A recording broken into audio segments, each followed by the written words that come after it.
Hello everyone, welcome back to the channel. Thank you so much for watching. My name is Alana, owner and founder of Sweet Success Media, and I'm also a former cake business owner. If this is your first time here, welcome. I am so glad you are here, and hopefully you find something helpful as you build, grow, and operate your cake or baking business. In this video, we are going to talk about why asking others what they charge is a waste of your time. I know that's a common question. Pricing is the most popular topic. It causes a lot of debates. Maybe not as many as cake mix or box mix, but pricing causes a lot of debates.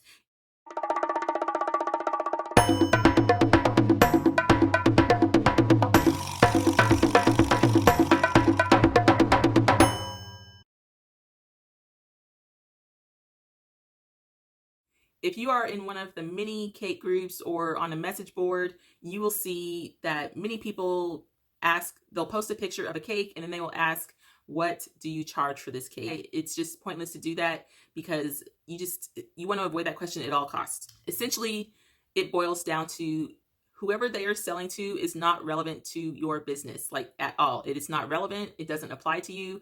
And since those items don't apply to you, that is essentially the main reason why asking that question just does not matter. First of all, wherever that person is located who answers that question, they can be in a completely different city, state, country, etc. So their market in general, where they are selling, is completely different from yours. It's not the same by any means, and so that is one factor as to why you should not even ask that question. Second, their target market and their target audience might be different. So even though you might be in a group of wedding cake bakers, that target audience from the person on comment number 1 versus comment number 2, 3, 4, etc., they will all have a different audience that they are marketing to. You might have the high-end bride, you might have the modern bride, you might have more of the vintage bride that wants something rustic and completely organic. All of those factors come into play, and those are all different clients that are purchasing a wedding cake, even though it's just a wedding cake.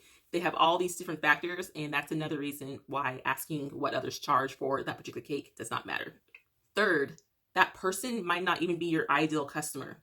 So if you post a cake and say, what do you charge? And you get 20 comments, you will have 20 different ideal customers.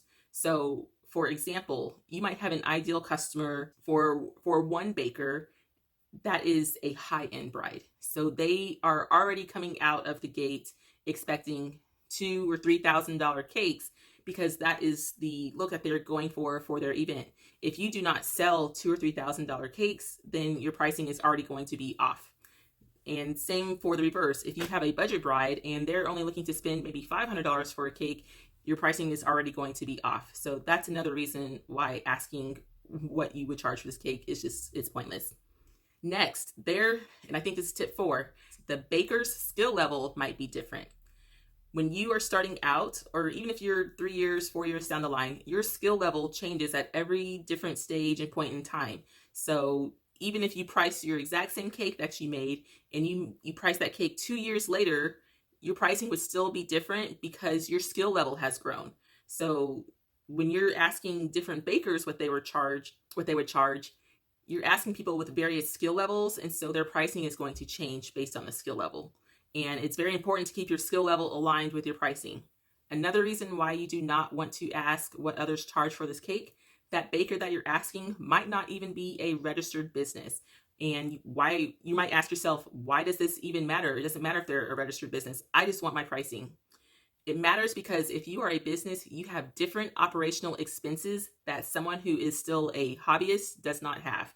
And that matters because your expenses need to be calculated into the price of your cake. So if someone is a hobbyist, they are not taking those prices into consideration. And so already just based on that factor alone, your pricing will be different than theirs. And since the pricing will be different because their operational expenses are different, they probably did not price correctly anyway. The way a hobbyist prices versus the way a business owner prices, they are just two completely different things. And so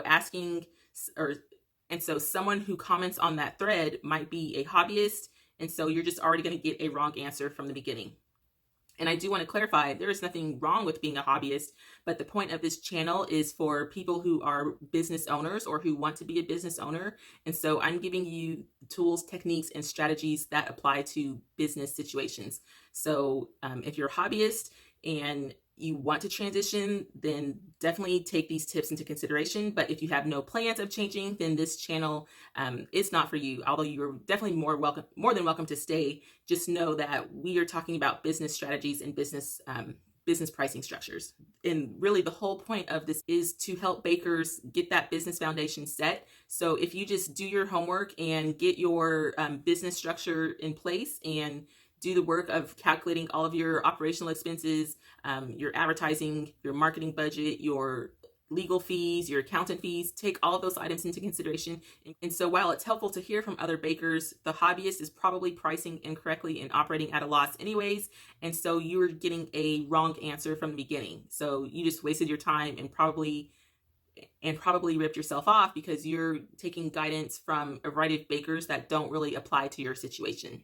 And lastly, if you just take the time to do the homework and figure out your pricing and take all of your expenses into consideration, you will come up with a more accurate number that is custom to you, and you will feel better because you'll be paid what you're worth, and you probably won't have a lot of the issues that are very common when people don't price correctly. So definitely price out all of your products and what you're offering, and make those adjustments as needed, and also include your profits. Many people, when they are calculating their pricing, forget to include their profits. So make sure to do that as well, and then your pricing will be more accurate. And if you need help with your pricing structure, we do have a module in our online course. So make sure to check it out because it walks you through all the steps to building the foundation of your business and to structuring your pricing correctly. And it covers all of the items that we just talked about in this video. So if you have any questions or if you need clarification on anything, please leave a message in a comment. I would love to help you out. And as always, thank you so much for watching. Hi, cake friend. Thank you so much for watching. If you have a question or a comment about starting, owning, or operating your own cake or baking business, please let me know in the comments below.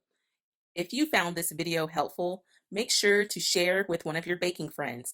And don't forget to click the notification bell so you are always notified when our next video is ready to watch. Bye!